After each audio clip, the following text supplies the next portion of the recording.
Good afternoon, book lovers of the internet. Welcome or welcome back to my channel. If you're new here, make sure to subscribe because for every subscriber, I get a new subscriber and they also read a page from a book of my choice. So I've actually been having a very good afternoon. I ordered myself a cookies and cream milkshake and a pistachio pizza, and in the meantime, I was also reading The Avengers by Alexander C. Irvine, which I managed to finish as well. This one has about 220 pages, and I rated it 3 out of 5 stars.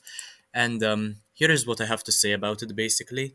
Um, I think that there is a stark difference between when people tell you that reading is like watching a movie in your head and when you're reading the actual movie and imagining it with a preconceived notion of what it's meant to look like. So basically, this is based off the movie The Avengers, which was published so many years ago, I think about 12 years ago now. And I am, of course, a huge fan of all the movies up until Endgame and then a couple more after that as well.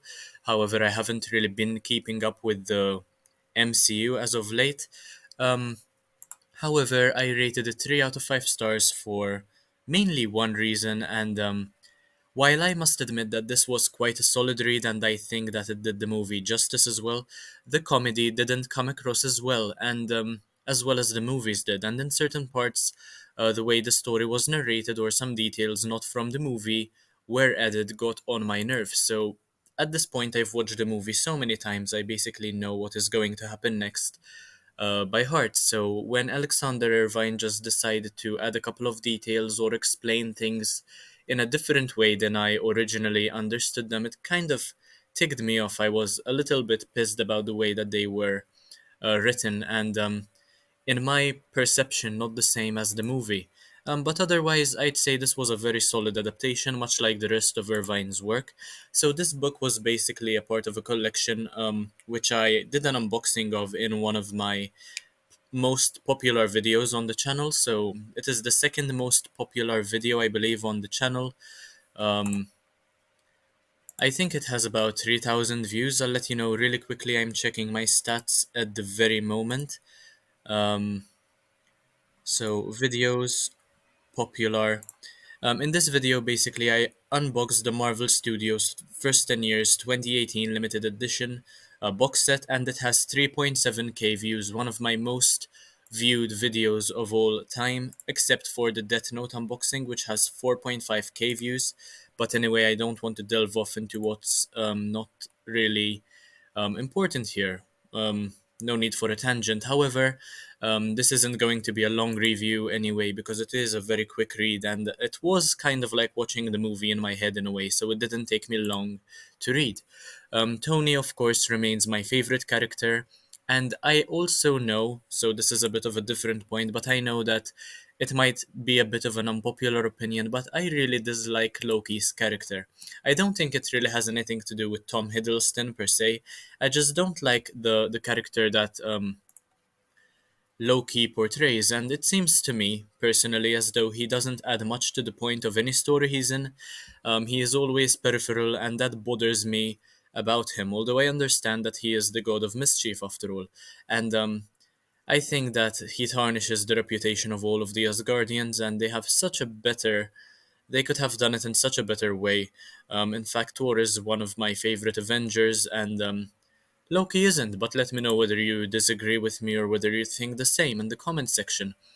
I haven't yet watched season 2 of Loki, by the way, so I'm not caught up with the action that Loki is up to, though I heard a lot of great things about it.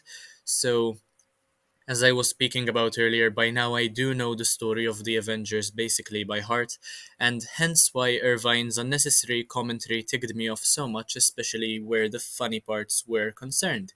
And as I mentioned, the comedy didn't come across as well, and the movies just frankly did it better. And I could compare the scene as it happened in the movie with the way it happened in the book, and I could instantly tell that the book just didn't live up to my expectations in that regard. Um, And perhaps to create a bit of an analogy, at some points it felt like messaging a friend without using emotions, in a way that there is no inflection, you can't really tell whether there is emotion behind what is sent or not. And this point kind of made me cringe once or twice. However, I don't really find any other reasons to complain about this, and I'm sure that the rest of the series is just as great.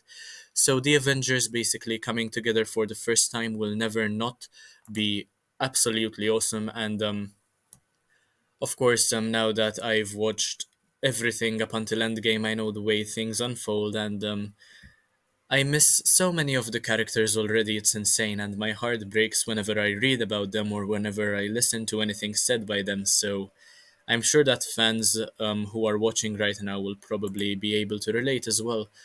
Um, I will be making a video about whether books are always better than the movies once I am also done with the Star Wars book.